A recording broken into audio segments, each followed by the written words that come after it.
Good evening. I too am an alcoholic. I belong to the Forum Group in Hamilton, Ontario. My name is Martin Eyre. Now, this isn't really a Canadian accent, as you probably already guessed.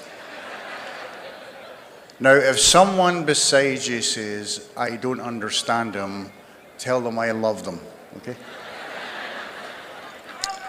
I would like to thank Mary for having me here. You know, I understand this honor. I understand what this means. This is Akron, Ohio. That Brigham Young got to the top of the salt wastes and he looked over and he said to those guys, this is the place. This is the place. And for us, this is the place.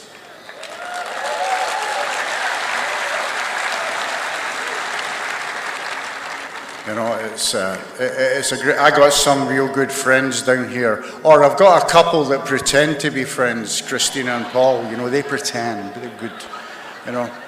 And, but I got a lot of my buddies with me and I come here a lot. And so if you're brand new, if this was your first meeting tonight, this is on every Saturday night at 8 o'clock. And in 3 weeks, you're speaking. I have an ordinary story. I like the Spanish guy. He says, talk slow, slow. You know. So I'm going to tell you a story about slow in New York City. My father had been a world traveler, and he says to me, Martin, when you go to America, talk slow. So I went into a bar, and I said to the guy,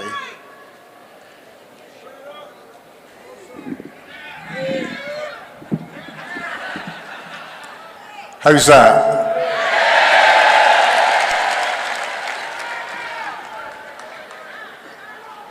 I went into a bar in New York City, an Irish bar, funnily enough, and I said to the guy, could I have a bottle of beer and a glass of scotch? He says, sure you can. I says, my name's Martin. I'm from Glasgow. He says, my name's Billy. I'm from Glasgow too.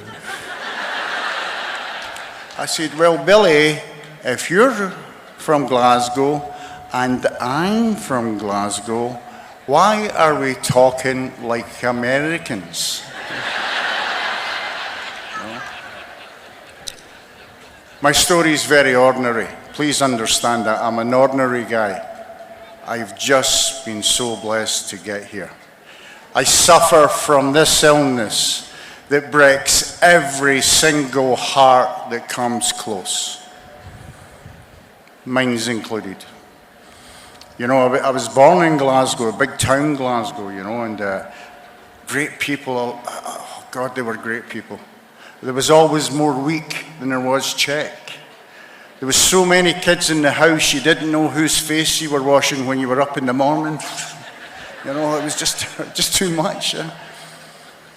And I used to go and see a soccer team called Glasgow Celtic, who was, yes. And I thought, if I went to see Celtic on Saturday, I don't have to go to Mass on Sunday, because it's a spiritual experience. And I was coming back one day with my buddy Joe. And me and Joe were the kids in the neighborhood. Everybody said, stay away from them too. Trouble. So unfair. And my gosh, Joe's got to be 15 or 20 feet away from me and I see the car coming. And I go to get him and I don't. And the car hit him at 60 miles an hour. It was terrible. He exploded. And as he passed me, I got drenched in blood. And Joe's down the street. And whatever problems Joe got, they're over. He's been called home. We all get called home. That was just his day. I was shocked. That was on a Saturday at 5:15. I don't say a word. He gets buried on Thursday, Requiem Mass, Immaculate Heart of Mary, and I still haven't spoke. If that had happened to one of my children, I would have took them to a counsellor. I would have had somebody come in and talk to them. And I didn't get that. My people didn't have that to give. What I got was, shh, it'll go away. And it never did. You see, I come from a family who brushes stuff under the carpet.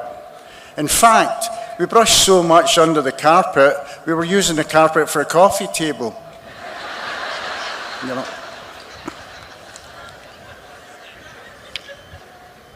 I come from a rough neighbourhood in Glasgow, and it's terrible. You know, it's a terrible neighbourhood. It just, as it says in Wikipedia, the most feared neighbourhood in Scotland. And then below it says, and Europe. And I'm sitting outside the tenement where we lived, and Joe's father came up, and he's drunk the way we get drunk. I don't know if he's alcoholic. I just know he's about to do something that's going to change his life. Because he came up and he said to me, it should have been you. I was 11. I have a secretive type of nature. That's not an AA thing. I'm great at doing 5th steps because I never tell anybody, you know. If you tell me a secret, I will never tell anyone. I'll blackmail you, but I'll never tell anyone else, you know. Just saying, you know. 11 years and 4 months old. I never drank till I was 13. 13. And when somebody gave me a drink, the relief was unbelievable. I never realized I felt so bad until I felt good, because that's what it done for me. And I looked at it and I said, hey baby, as long as you last, so will I. Didn't last long enough. And I'm not alcoholic at 13. I'm a wee boy that needs some care and comfort, and it's not to be had. And at 15, I start running around with the gangs in Glasgow. God, I love the gangs. You know, the exuberance of watching guys getting hurt. And my father says to me, you behave, you watch yourself. Watch me, Dad, it's okay. And from I was 15 till I was 17, every single night I'd get into the house and I would hear the rosary going in the dish beside my mum's bed, because she used to say rosaries for me. They didn't work right away, but I think that was what eventually worked. I remember when I was 17, Jimmy, my dad, he said, come here, look out that window. He says, it's the 1970s out there. It's the 1940s in here. It's my house, my rules. You screw up one more time, you're gone. Come on, I'm sitting. One more time. He got me an apartment in a slum that nobody in the slum wanted. Can you imagine? But I'm an entrepreneur. Well, that's the Glasgow word for thief. So, that bank robber last night, God, I liked her. Oh, we would have went places, me and her, I'm telling you. I liked other people's stuff a lot, an awful lot, and all of it. And so I was in the construction in my trade, and I stole everything I needed and made this a beautiful place. But I don't know how you drink, but this is how I drink. I get paid on a Thursday. I make a few dollars at the entrepreneuring. And by a Sunday morning, I'm broker than the 10 Commandments. I can never remember waking up with any money, ever. Because I'm a barroom drinker. I think people that drink in the house are strange. You know, they don't want to share their drink. Me, I was prepared to share anybody's drink. And so what happens is, I used to go to the window on a Sunday morning and look down at my mum and dad's house, and I could see it. I wasn't allowed in it when my dad was there. And he would leave. And as soon as he left, we'd pick up my laundry, down to my mum's. She would wash my laundry. She would iron my laundry. She would make me sandwiches up for all week at work. She put the bus fare in it. But I never went to work. A girl at AA said to me one time, "Your mother's an enabler." My mother was an enforcer.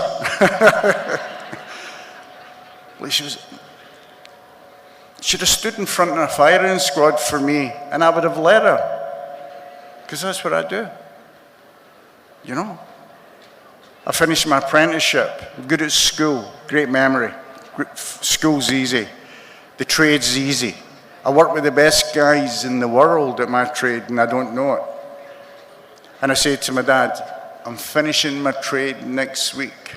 He says, "That's good." I go into my mum's house that Sunday, and I see my mum's face turn, and I know he's there. And I turn round, and there's my wee dad.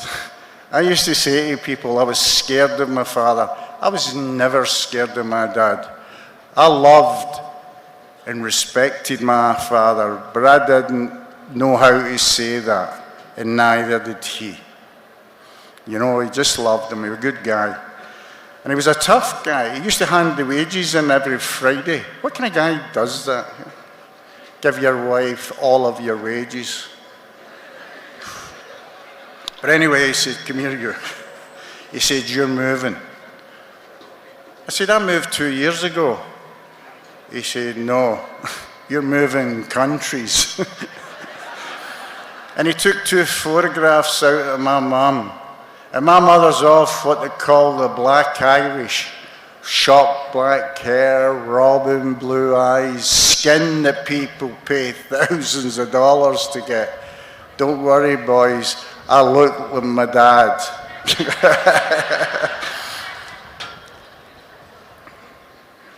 I said, "Where?" He said, "I don't care where." He'd been in the British Navy for 30 years. He'd been everywhere. I was going to go to Australia. My mother says if he goes there, I'll never see him again. And I came to, Canada, my home and native land. I like Canada. America wouldn't let me in. I had a job in America, but I was too young to come legally. And so what happens is I go to Canada and I get this older sister who's got money.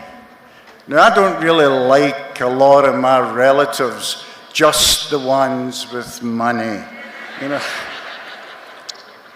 And you know, you'll hear people say, "Oh, Alkies are smarter than the average bear."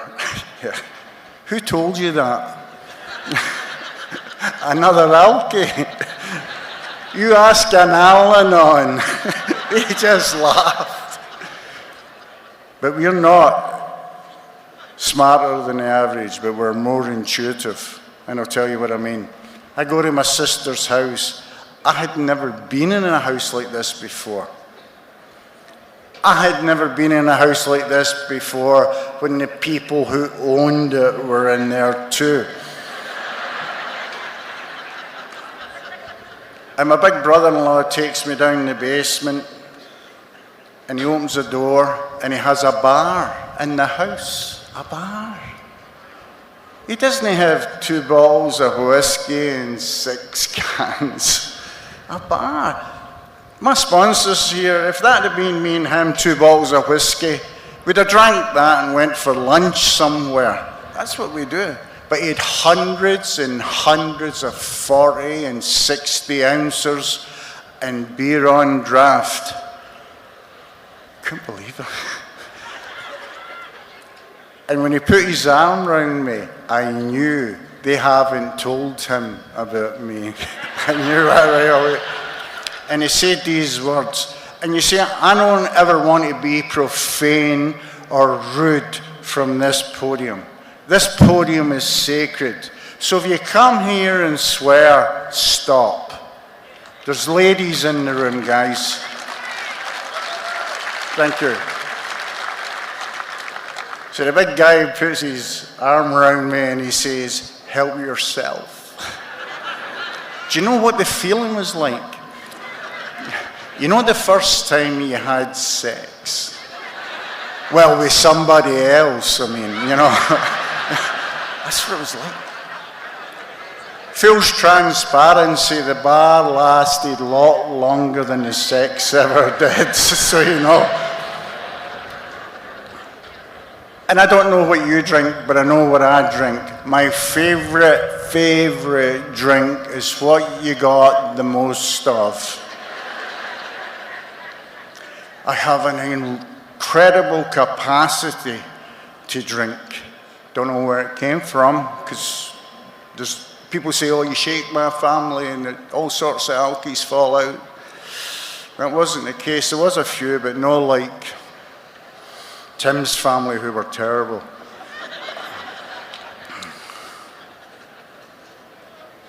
I come to AA the first time when I'm 20 years old.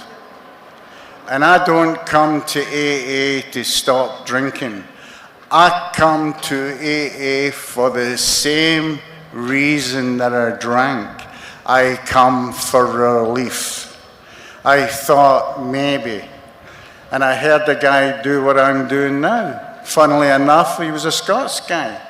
And for 25 minutes, I understood everything he said. And then he lost me. He started to, oh my God. You know, and he was a Protestant. So, no chance. Just saying, you know. And he came up to me and he done what a good AA member would do to a new guy. He says, he didn't say that. I think he felt like it after. He said to me, son, do you want what we have got? I said, no. I don't care what you've got. I just don't want what I've got. Because I didn't believe I could get better. I just didn't want to get any worse. And I came back at 21. And I'll tell you why I came at 21. I was getting married. I didn't take a hostage. I'm still with Cheryl. She refuses to give up. She says I'm a work in progress. But what happens is, my sister's husband threw me out. That happens all the time. You know, that's like, okay, I'll go and get my 2 things and I'll leave. And I leave and I go to Hamilton, Ontario, where I live, from Toronto. Now I know there's a lot of good people in Toronto. There's some guys here brought up in Toronto who all ended up in AA, of course, because they're all drunks. But I go to Hamilton, and Hamilton's like Glasgow. It's rough and tough and hard to bluff. And you got to find a new local bar when you go somewhere, because I'm a barroom drinker. And my criteria for a bar is to take a post-dated check. You can run a tab, and you can never, ever be barred.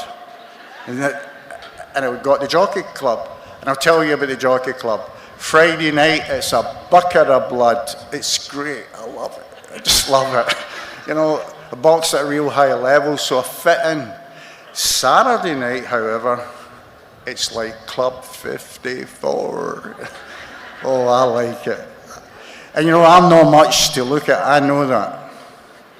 But I can dance, because I had older sisters who were ballroom dancers, and I was the dummy. So I knew how to dance, I just didn't know the names of them. And I remember going into the Jockey Club one Saturday night. Have you ever been so drunk you think nobody thinks you were drinking? I was like that for 12 years. I go in and I'm with my cousin Eddie, and Eddie's enormous, 6'5", 400 pounds. He couldn't hit water if he fell out the Titanic. I'm telling you. And I said to him, Eddie, I'm going to ask that little blonde over there to dance. He says, she'll not dance with you. I says, why not? He says, Martin, this is 9 o'clock on a Saturday night. You've been drinking since Wednesday. And our answer to all those perplexing questions are, so? And I go over to this little blonde, and my God, she was good looking. She had those faraway eyes, and I says to her, my best Scottish accent, because this is the keys to the kingdom. I says, excuse me, would you like to dance? She says, oh yeah. What I should have said is, excuse me, would you like to go to Al-Anon for the rest of your life? She says, that's what happened. Man, she's a good girl, you know. And I want to just dispel something else. There's a big rumour in the world that Scottish people are cheap. Stop that. Wait and I'll tell you why. We were 45 years married last November, and we were out walking because the car's too expensive to run, you know. And we walked past this steakhouse, and the smell was intoxicating. She says, man, smell that? I says, oh yeah. She says, what do you think? I says, okay, come on.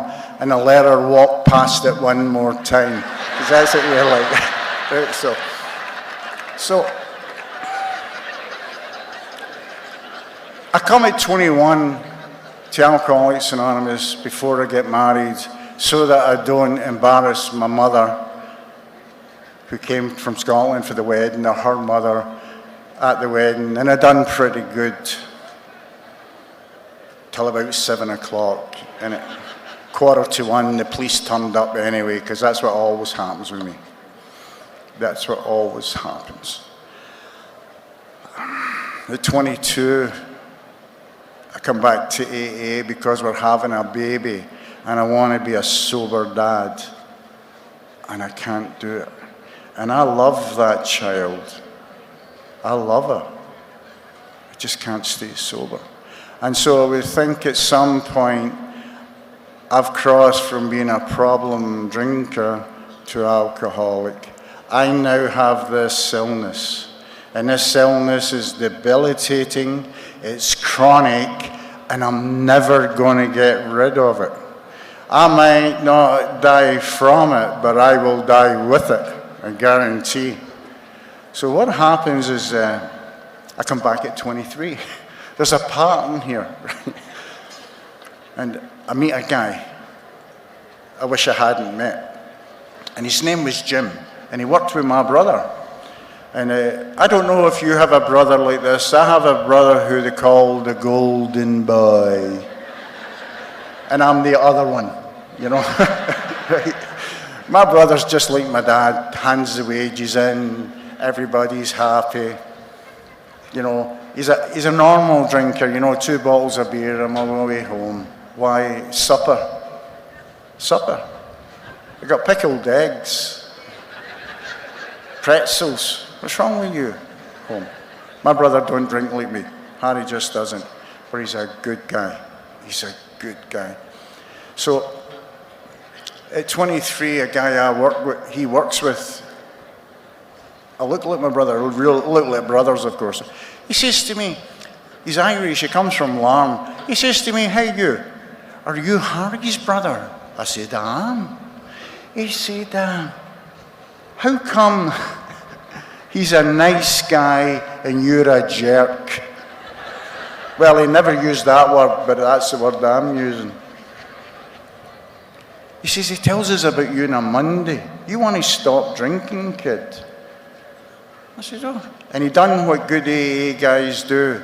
He wrote out his name, his phone number, his address, they used to do in them days, his dry date, and those little cards used to have 2 slits in them for dimes.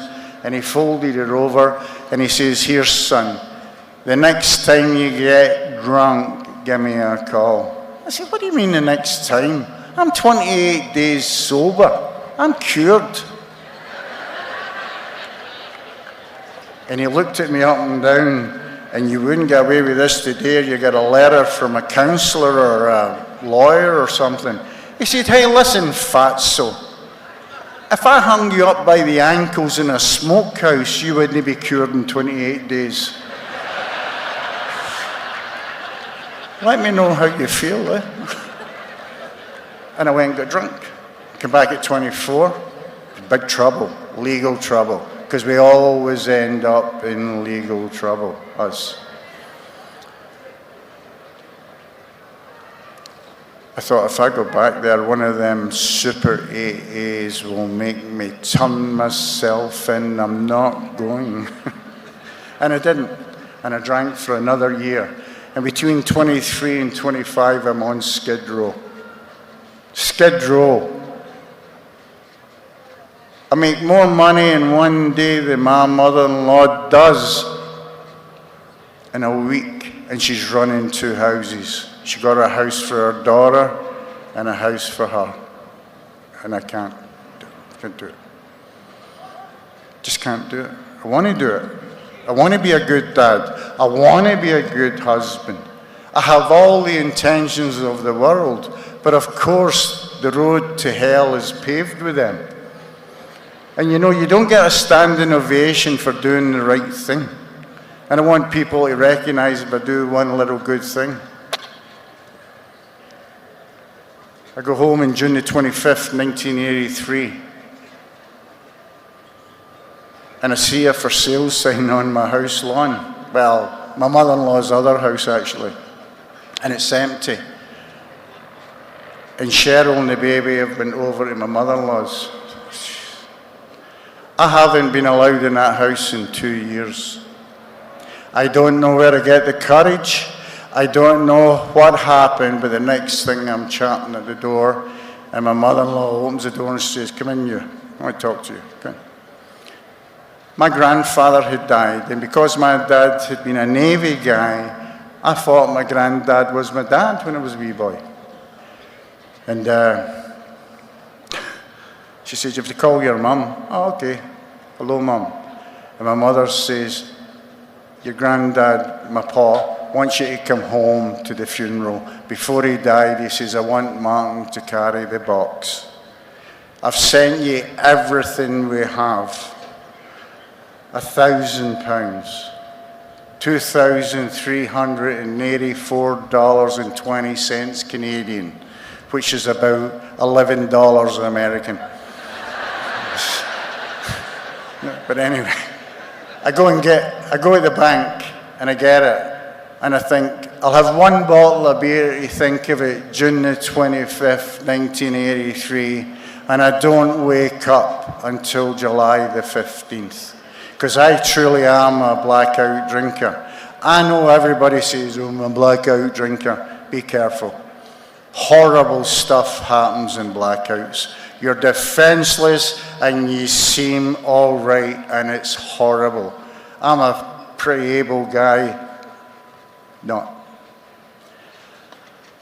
And I wake up in the Stewart Street rail yards again, July the 15th. And I thought, oh God. Have you ever been waking up when you want to get back to sleep and sleep forever because you're done? And I don't have the guts to kill myself, but I don't want to live. And I know I hurt the people who love me, and I don't want to do that, but continually do. And in that 2 years, the doors closed, and the people withdrew, and I ended up with my mum and my wife. That's it. July the 15th, I go back to my mother-in-law's. She says, "Okay. You have to call your mum." I'm never calling my mother. I know what I've done. I think through retrospect and inventory, I'm there to sort of release Cheryl, because Cheryl's a good girl. She deserves better than this. She really needs to go and have a good life. She needs to meet a guy who'll be good to her, because I can't. Don't matter how much I love her, it's not enough. And my mother-in-law says, you have to call your mother. No. She picks up the phone. A dial phone. Imagine having a dial phone. Here. And it's my ma. And my ma says this, Martin, I don't know what we done wrong. I don't know where we went wrong. But don't you come here, don't write here, don't phone here till you've done something with your life and hung up. It's the worst thing that had ever happened. I've been stabbed 5 times. Nothing to my ma hanging up the phone. And I look at Cheryl, she's pregnant with Elizabeth. I said, Cheryl. Cheryl says, Martin, I'm done. I've got plans and you're not in them. And I look at my Veronica. God, she's 2.5, nearly 3, blonde and beautiful eyes. She can talk like me and she can talk like you, you know. I said, can I take Veronica for candies? Sure. She knows I love the baby. I just don't love her enough. And I get that little baby on July the 15th, and I'm walking up the street with her. And I look down at her and she said, Dad. I said, what? She says, I still love you. And she was the only person who did. And I knew with the last vestige of decency that was in me, I stay in this child's life. That's over too. And I take her back and I go and get drunk again. And I wake up in August the 1st, 1983, which is my sobriety date, to another world.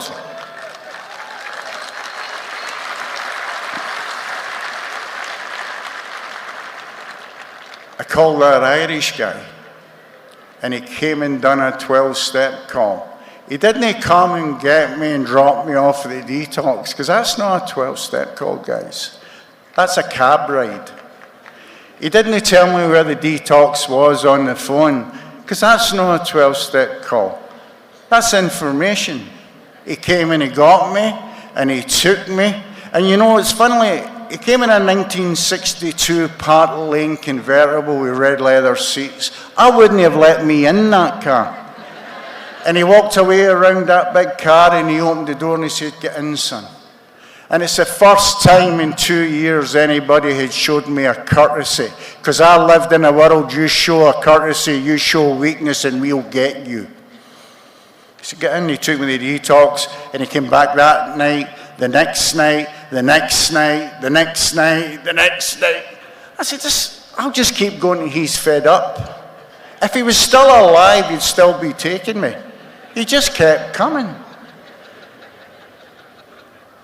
He said to me, do you have any warrants out for your arrest? Maybe. Maybe how many? Plenty. He went and seen a judge. He knew a judge. Who knows a judge? The only way I know a judge is when he's been a judge. You know, that's the only way I know. He says, you need to turn yourself in, and I did. I did. And I remember going in front of Colin Buchanan. Unbeknownst to me, Jimmy's went and pled my case with this guy. And when I'd been in front of Colin once or 40 times before, and I could tell by the way his glasses were. Your glasses are like that. He's reading reports. You got a chance. There. I went in and they were there. I thought, what? And he said, you listen to me. This city is sick of feeding your family. You'll feed your own family. I'm going to give you a year, and I'm going to give you in custody of this man. You will get into a secured unit. You'll get out for work, mass, doctor's appointments, and AA meetings. And I'll tell you, I was the hardest working Catholic sick guy going to AA meetings in the whole place. That unit I was in, incidentally, There was 20 guys in there, and to be honest, I was the youngest. But in 5 years, I was the only guy alive. They're all dead.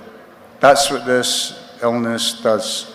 You see, so I joined AA, but I don't want to really do much. I just want relief. And so when I get into the fellowship at the group, I'm doing fine. I'm washing the dishes, the ashtrays. I didn't smoke, so the first week I washed the ashtrays and the cups in the same water.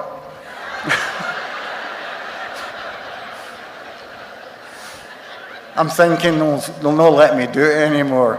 And they gave me 2 more years to get it right.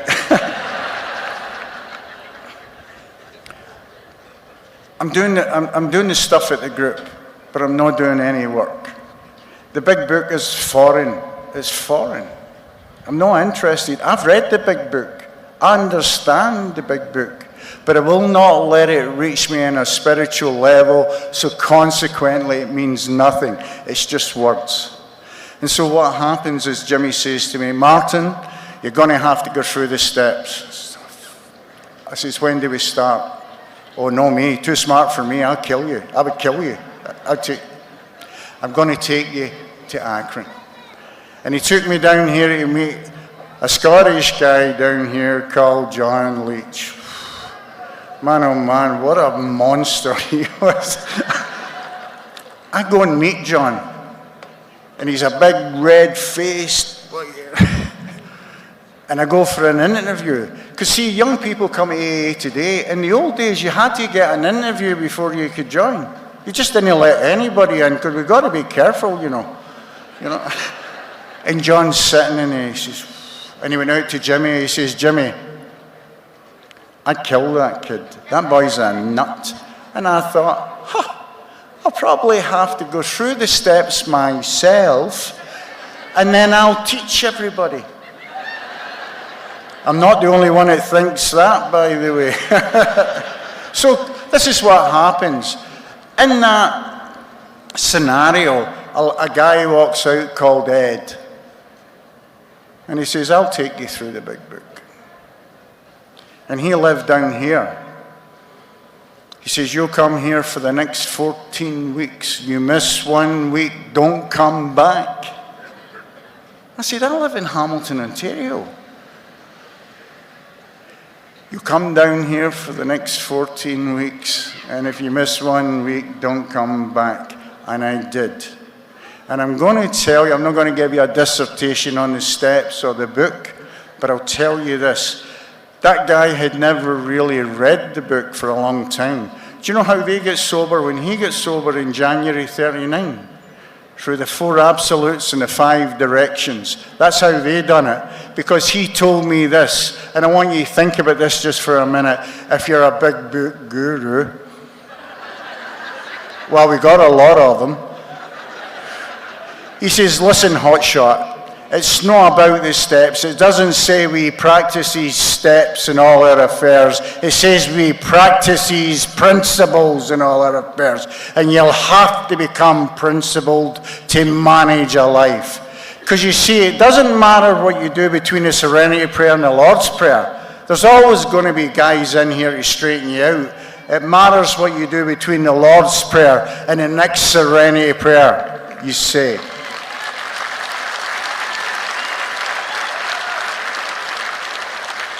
And you know, I had to learn to meditate, and I remember Jimmy teaching me to meditate, and he done it with one word. He looked at me straight in the eyes and he said, shut up. That's it. And I learned to listen. I learned to listen. You know, and I got involved in Alcoholics Anonymous. I got involved in service. Look, it says in the bottom of page 18, no more lecture to be endured. I'm not here to lecture anybody. I've had enough lectures. I had one of these AA giants lecture me one time, and he didn't know how close he was to collecting the sick pay at work. I'm looking at him. I says, enough. I said, I'm going to tell you something. I don't do lectures. I remember the last guy to lecture me. I even remember his name. He says, oh yeah, what was his name? I said, Dad. Enough. Don't lecture people. Don't lecture people. Don't help them. Show them. We lead by example rather than drive by mandate. You know, it's really important for us. So, I get involved. I get starting sponsoring guys. I start bringing them down here. That's how I got to know John really well and Harmon. You know, and some of the giants down here, Al Bailey and, you know, just some good guys, Tim Tousley. Although I wasn't too sure about him. I think he looked like Alice Cooper too much. I thought it was in disguise, you know. So anyway, I get sober. I get my wife back. I start to make inroads in my life. I make amends to my mother and father. I'm going to tell you about that. I went home to Scotland, and I got these two little people in the house that me and my brother had provided. Because I had asked the golden boy, what do you do for mum and dad? And he told me, and whatever he done, I done. I didn't know what to do, I just done what he done. It wasn't until years later I realized he was letting me do most of it, son of a gun. But anyway, I get my mum and dad, and they're little people. Like my father's 5'6", 124 pounds. My mum's 5 feet. Doesn't matter how you look at her, she's 5 feet. I love Mama. I love her. And I get them by the hand and I said this, Mom, Dad, I'm sorry. And that's an apology. And I'll try and be a better son. And that's the amend. That's how it works for me. So I get on with my life. Me and Cheryl are able, with the help of Alcoholics Anonymous and Al-Anon, to start to create a life that is actually real good. Like there's guys in this stadium tonight, been in my house and seen how we live. Come in. I don't make my life a secret to the guys I sponsor. You know, and I was doing great. And you know, and I'm getting nearer the end of this, but I'm going to tell you something.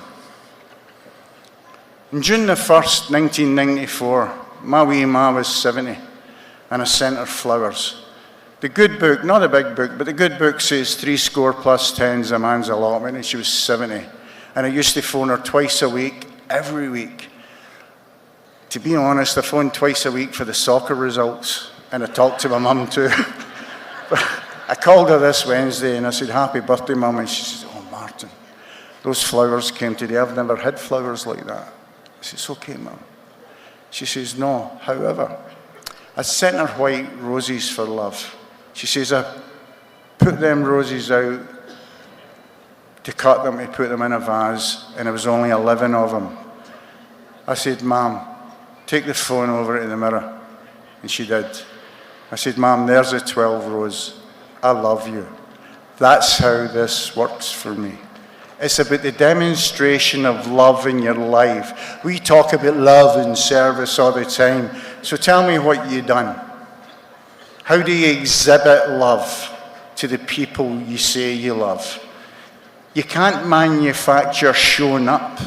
You either show up or you don't. That's how it works.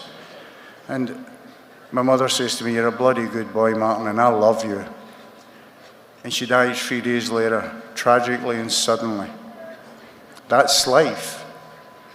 She gets to go home. And I go home for the funeral, and I put the 12 throws in with her, and I run my 1-year medallion, and I said, Mom, I love you. And I would have thought that the relationship was over and it had just really started. So if you've lost somebody, you can remanufacture this feeling. It's fabulous. So I'm going to get on. I don't sponsor women. I just don't. And I'll tell you why I don't. I sponsored a girl who was incredibly good looking. And she'd done her 5th step with me.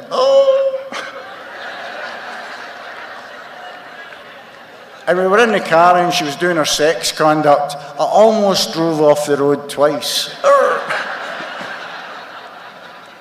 And when she'd finished, I looked at her and I said, Could you repeat that? I just But I realised I'm not equipped to do a woman's sexual conduct. She needs another girl to do that. And then about 10 or 12 years later, this girl turns up. My God, she's the toughest guy I ever met. She's a Glasgow girl, funnily enough. And I thought she'd been talking to my father. She says, hey, you, come here. Would you sponsor me? Let me think about it. Let me think about it as AA for no.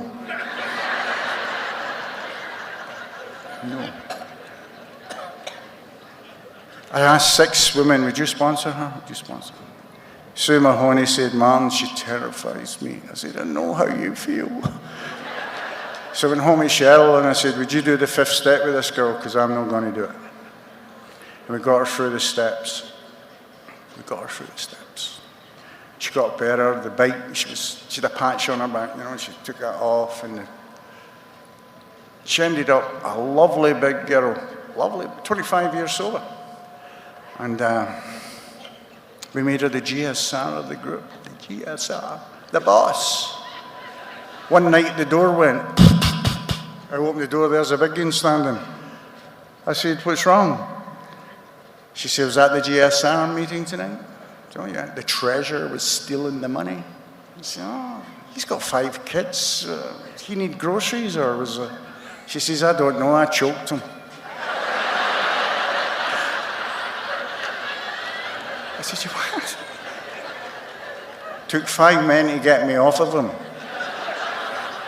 One of them was Brother Terence at the mission. Oh, by the way, do you know anywhere else we can have the GSR meetings? This Terence says I'm not to come back.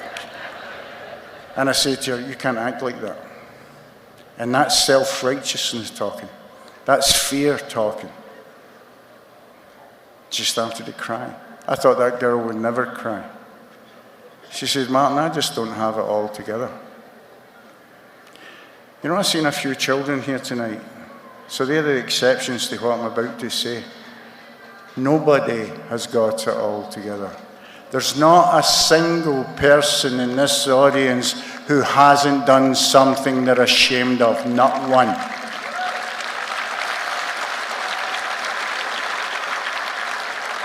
It's a human condition. Doesn't mean you're bad, just means you're normal, you know? If you do things that you're ashamed of all the time, go get help, okay? I just want to talk about this AA for a minute, and then I'm going to close. You know, guys, we're 90 years sober, and what we have done is we have outlived all of our external critics. The religions, the medicine, the judicial, the social workers, even the papers. Public at large think we're a good thing. We're not going to go down because of the external. We're going to go down because of the internal. Because we get people coming in here and say, well, I think.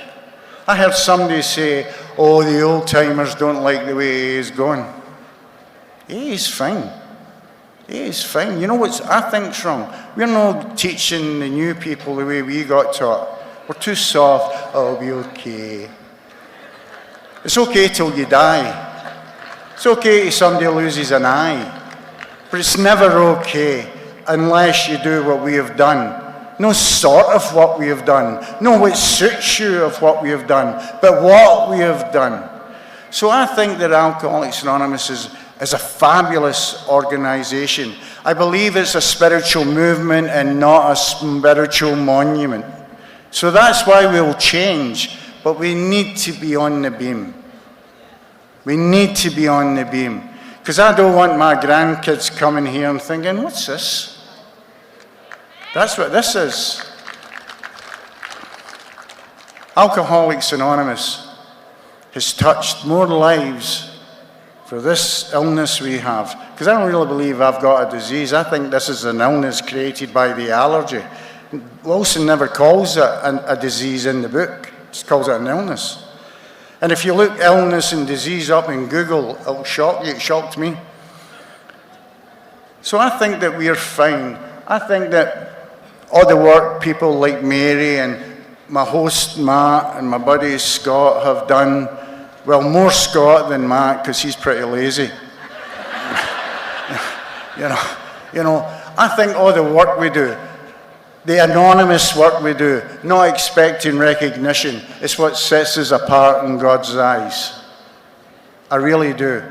If you do some good and don't tell anybody, you're a giant. That's the real. So getting back to, we're all broken, all of us. And I think that's God's plan. I think he's like Brigham Young, and he's looked at the waste, who's us, and said, I'm going to make this place an oasis for them people. And that's what he's done with the 12 steps. He doesn't fool around. They're pretty direct in their application to our lives. So although nobody's got it all together, I really believe that all together we have it all. Thanks.